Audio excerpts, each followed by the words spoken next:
Hey, real quick before this video starts, I just want to say, you might hear my AC in the background.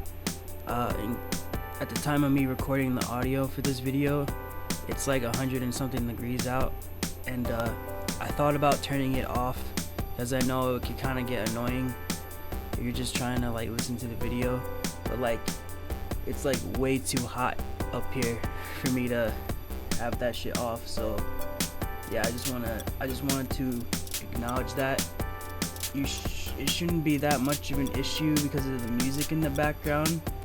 I don't think you'll notice it that much, but yeah, just so you know that AC that you hear in the background, it's I can't turn it off. It's like way too hot in here. So yeah, sorry about that in advance. Anyway, I hope you enjoy the video. Well, hello there. Welcome to part 2 of my penultimate quest to take down the ancient fuel weaver.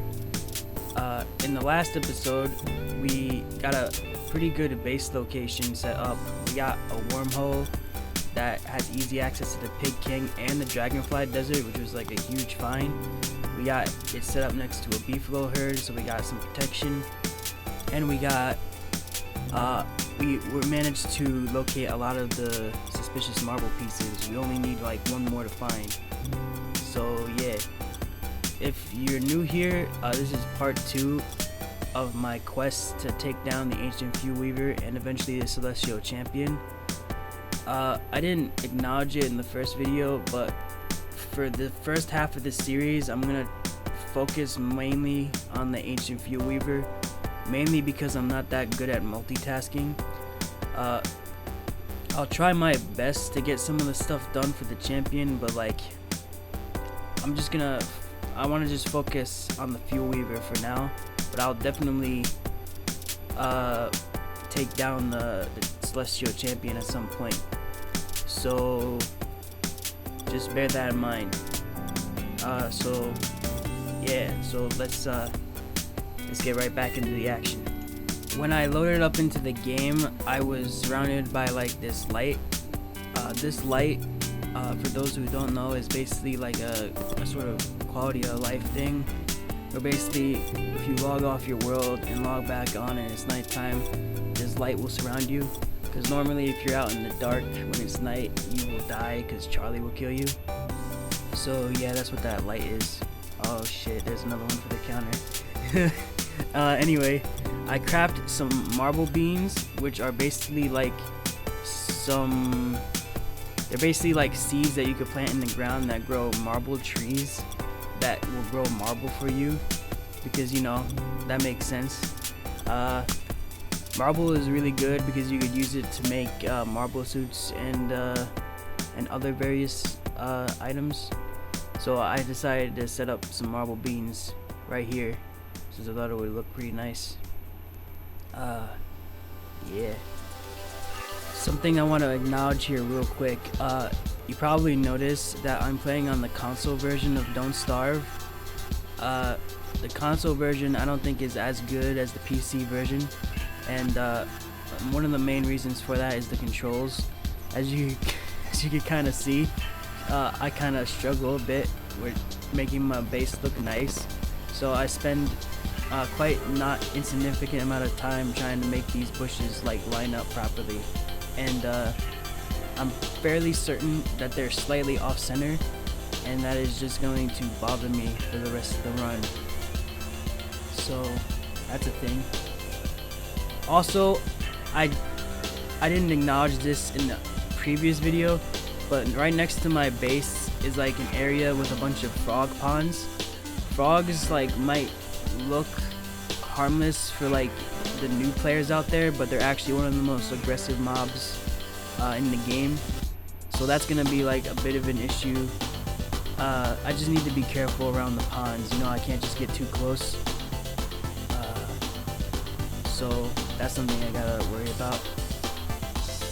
I decide to explore the Dragonfly Desert a bit, and I immediately catch a glimpse of the Dragonfly. The Dragonfly is probably one of the most dangerous bosses in this game, so I desperately don't want to fuck with her. So I'm just gonna keep my distance for now. Maybe in the future we'll take her down, but not right now. Inside the Dragonfly Desert, there are these tumbleweeds, which basically act as saplings and grass. They also have a chance to give you some like other resources.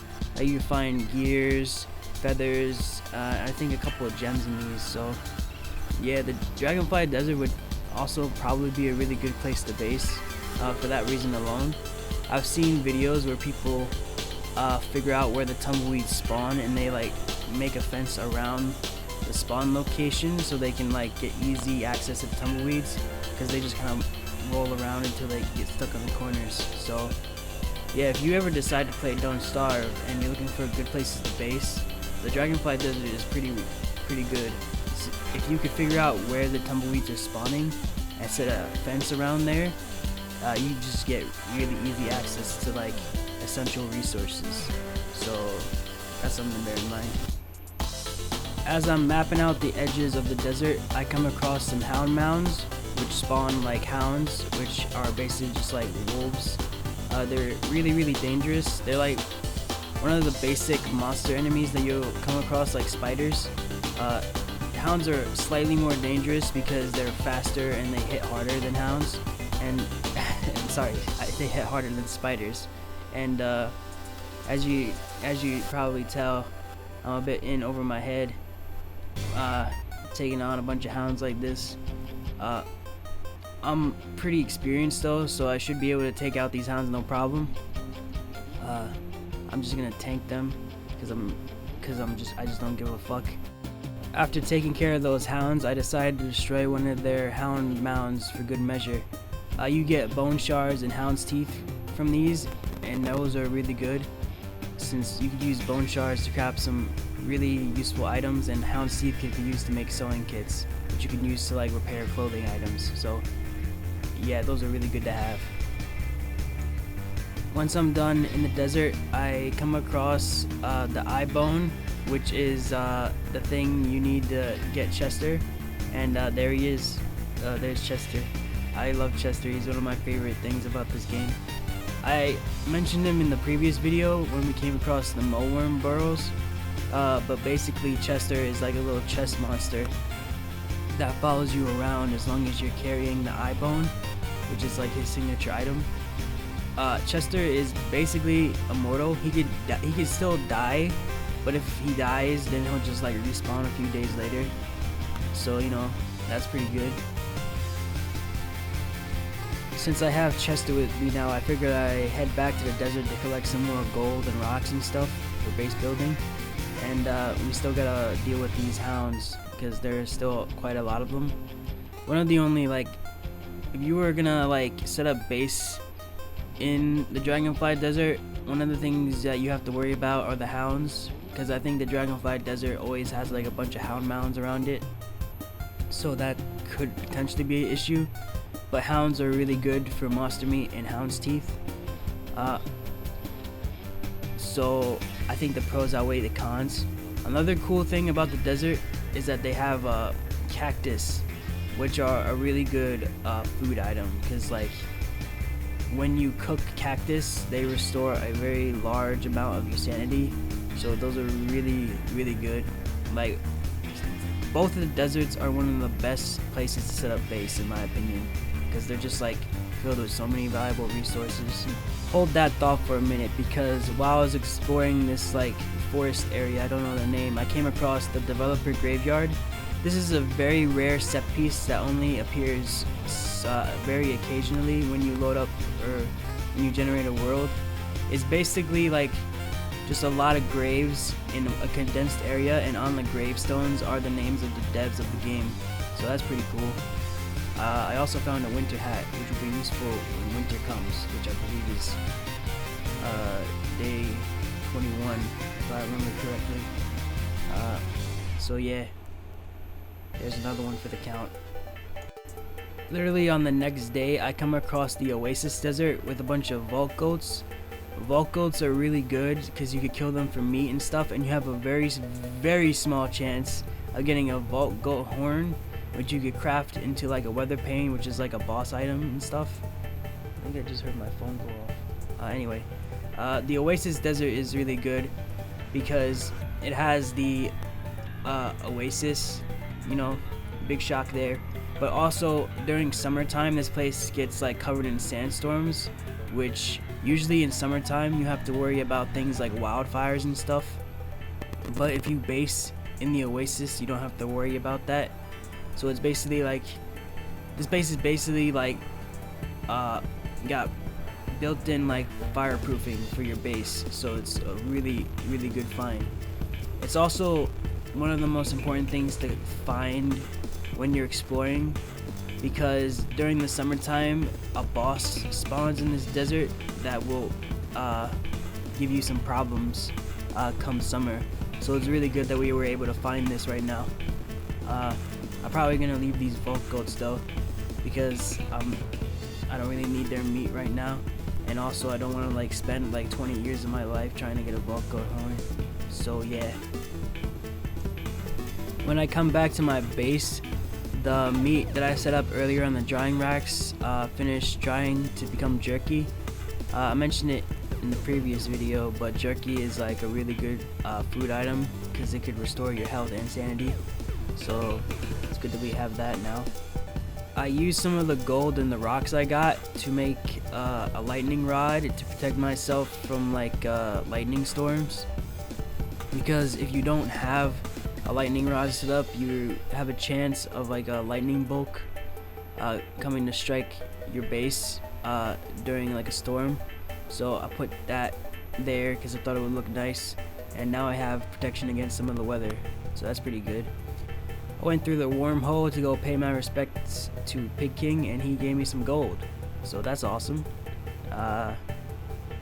Yeah, I mentioned it in the previous video, but if you have trinkets and stuff, you give them to the Pig King and he'll give you gold. You get trinkets from digging up graves, so that graveyard we saw earlier is gonna come in handy for that.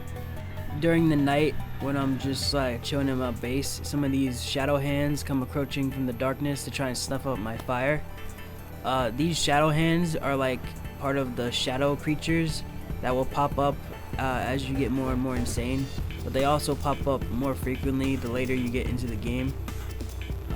These shadow hands, their only purpose is to try and snuff out your fire during the nighttime. You can make them go away if you follow them all the way back to where they're coming from, but one of them I think is on the water, so I can't deal with it, and the night's not that long, so I just decided to just push them away. So yeah. While I'm chopping this tree down, the tree next to it turns into a tree guard. Tree guards are like a mini boss that have a chance to spawn whenever you chop down a tree. If Woody has an increased chance of encountering a tree guard whenever he chops down trees, but they're not really that much of a threat because they're really easy to kite. And also Woody has like a couple of skills in his skill tree that increases his damage against tree guards, so that's not that much of an issue. I managed to kill this guy pretty quickly. He gives a ton of living logs and some moss to me, so that's gonna come in really useful later. So that's good. I do want to mention though, real quick, since we saw a tree guard, that when Woody got reworked eventually in Don't Starve Together, they added that tree guard thing, I think, to be like a downside for Woody, but it's really not that much of a downside since tree guards are really easy to deal with, and also, you know, living logs are really valuable, so it's more of a positive than a negative, you know what I'm saying? But I also, after I deal with that tree guard, I come across some clockwork creatures. There are 3 different types of clockwork machines. There's the bishop, the knight, and the rook. The bishop is the one that I'm slapping right now, and the bishop, his whole deal is that he has like a ranged attack. He's like one of the only enemies in the game that has a ranged attack. The way you want to deal with the bishop is you want to just tank the damage, since it's really hard to dodge the ranged attacks in this game. Like, I think there's only like 2 enemies that I'm aware of that have ranged attacks. So I kill those clockworks and take their gears, and I get a purple gem from the bishop.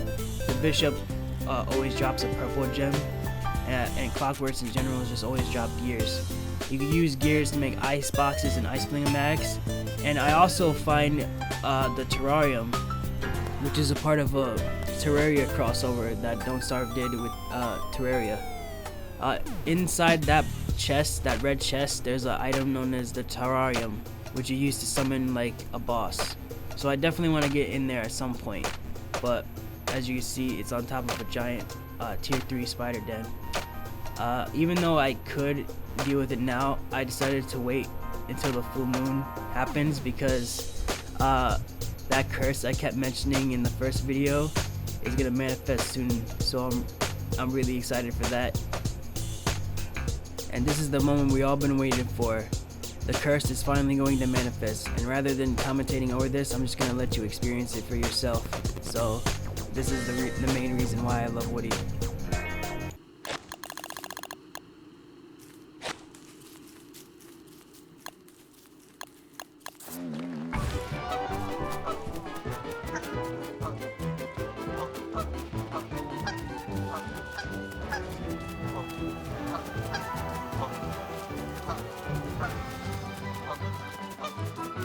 Yeah, so that curse that Woody is afflicted with is basically like a nasty case of lycanthropy.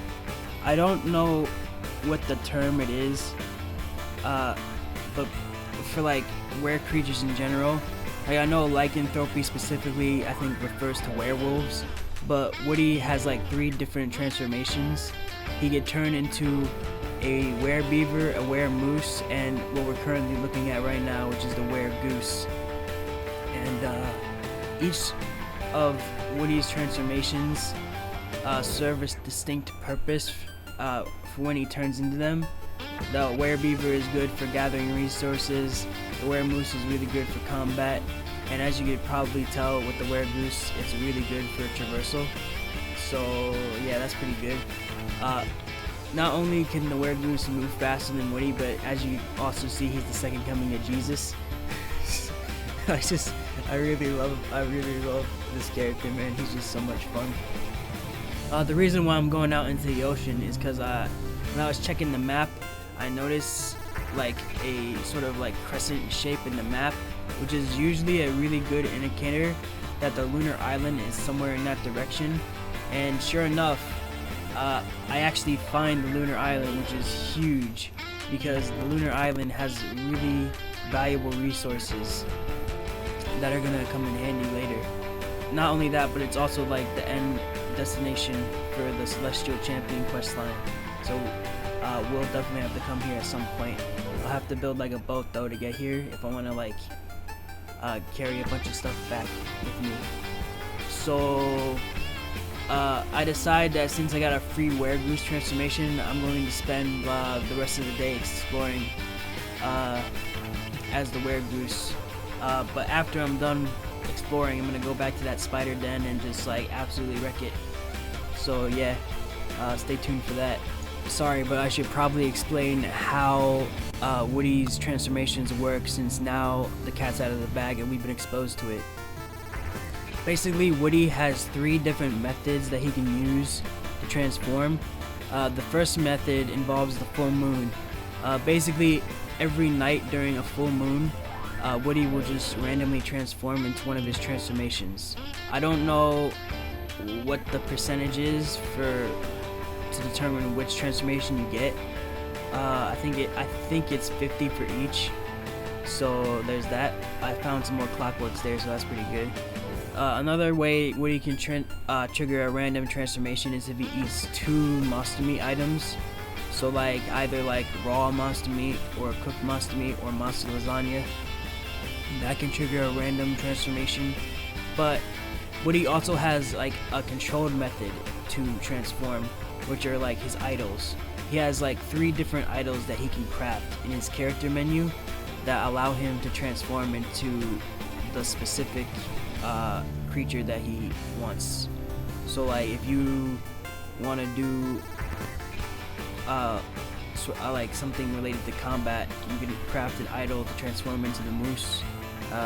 If you're trying to like chop down a forest, you transform into a beaver. And you also got like the goose idol to transform into the goose. So those are pretty useful. You probably saw them in my inventory, and I just haven't been acknowledging them, and that's because I wanted to just like wait until the full moon to explain what the curse does. So yeah, I'm going back to those spiders right now, since my wear meter is going down. Another thing I want to mention about the wear meter is that it replaces your hunger meter. So like whenever you transform, you won't starve, but you'll slowly lose like your awareness over time, and there's no way to stop it from draining. You can only just slow down the draining just by doing the associated tasks with the wear form. So for the goose, all you gotta do is move around. For the beaver, you gotta just like gather resources, and for the moose, you gotta fight things in order to keep the transformation going. Speaking of the moose, you're about to see it right now. I'm about to fuck these spiders up. So yeah, so the moose, like I said, is really good for combat, because he has 80% damage reduction, which is on par with Thulecite armor, which is one of the best armors in the game. His fists do the same amount of damage as a handbat, but also because of his skill tree, he gets like a bunch of other benefits. So one of the main benefits I got is that whenever I do 3 consecutive attacks, I do like a ground pound or like a ground smash that does like 134 damage, I think, which is huge. So I could just like fully decimate shit as the were moose. So that's pretty good. I also get attacked by a warrior spider, which are spiders 2.0. They're just more dangerous than normal spiders. The moose also has access to a special move called the charge, which, as you can see, if I press B, the moose will get on all fours and charge in a direction. It's really hard to use on controllers. I think it's a little bit better on PC. But yeah, I'm just gonna have to like get good at using that. So after I destroyed the tier 3 spider den, I'm gonna just assess how much resources I got from those spiders, and then I'm gonna take the terrarium back to base. I also try and do the dance because each of the were forms has their own dance, but I fucked up because I went to the wrong menu. So that's the thing. One more thing before we cut to the next part of the video. There are a couple of downsides to the were transformations. Whenever you transform back into Woody, your hunger usually is set to 0 unless you have like the Curse Embracer skill, which makes it so your hunger is set to 25, and also your sanity will constantly drain when you're in your were form. So that's something to bear in mind if you decide to play Woody in your world. So yeah, that's the thing. I put the terrarium right next to Bee Queen since I thought it would be an appropriate spot for that. The way the terrarium works is that when you touch it, during the night, the boss that is associated with it will spawn, and they only will appear during night. So like you have to fight the Eye of Terror, which is the boss that spawns from the terrarium during the nighttime. And he'll go away during the daytime. So ideally, like, you want to fight that boss during winter because winter has the longest nights and stuff. So yeah, we're gonna have to wait until we can fight the Eye of Terror, and maybe we can even try and fight the twins, which basically is the Eye of Terror but even harder. So that will be fun. I want to try and find the Mactus camp, because that's the only thing I think I need to find aside from the suspicious marble piece. So hopefully after some more exploring I can find that. So I'm gonna go ahead and check the footage to see if I found it, because I actually don't remember since I'm recording the audio and the video separately. So let me review the footage and check to see if I found Mactus or the last suspicious marble, and if I didn't, I will probably end the video here. Since I think this is worth mentioning, I didn't go out looking for the suspicious marble piece or Mactus right away.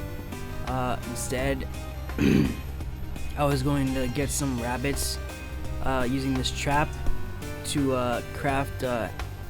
Fuck. I actually don't know how to say the fucking name. I'm gonna put it on screen if I remember what the name of this thing is, but Woody just calls it the hat machine, so that's what I refer to it as.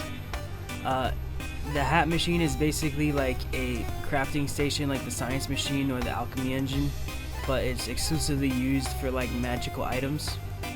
And it's a really important item to get as early as possible. Basically all you need to craft it are 4 rabbits, 4 logs, not logs, sorry, boards, and a top hat. I have the logs, I said it again, I have the boards and the top hat at base. I'm just getting the rabbits right now. Rabbits aren't really that hard to catch. All you need is a trap and a shovel, and just do the trick you just saw me do, which basically, like, if the rabbits are in their burrows, you just set up the trap in front of the burrow, and then dig, and then the rabbits should just run into the trap. So yeah, that's pretty good. When I'm setting up the hat machine, I get attacked by a hound wave. This is another thing that I haven't mentioned until now, but basically every, I think it's 8 days, or it's either 8 days or 8 minutes, I don't remember. I think it's 8 days. Unless 8 days equates to 8 minutes, which I don't really, I have to double check the math on that. Basically, every once in a while, No Star will throw a hound wave at you, kind of like old school Call of Duty Zombies, where they would have like a dog wave every few rounds. It's the same thing with days and Don't Starve, where basically every few days you get a hound wave to try and mess you up. But I dealt with them pretty easy because I was really over prepared for them. So that's good. Okay, so after reviewing the footage, I did not find Mactus or the last suspicious marble piece, but I'm pretty happy for what we got done in this session today. So hopefully in the next episode we will be able to find the suspicious marble piece and Mactus, because those are the last 2 like really important things we need to find. But yeah, I think that's about it for this video. I want to say sorry again for the fan in the background, and also I noticed as I was recording there was some like static and clipping with the mic. I think that might be because of the fan. So again, I just want to apologize for that. It's just really hot, dude. Like, it's just really hot in this room. So yeah, just please forgive me for that. If you stuck around this long again, I just want to say thank you, and I hope you have a good day. Goodbye.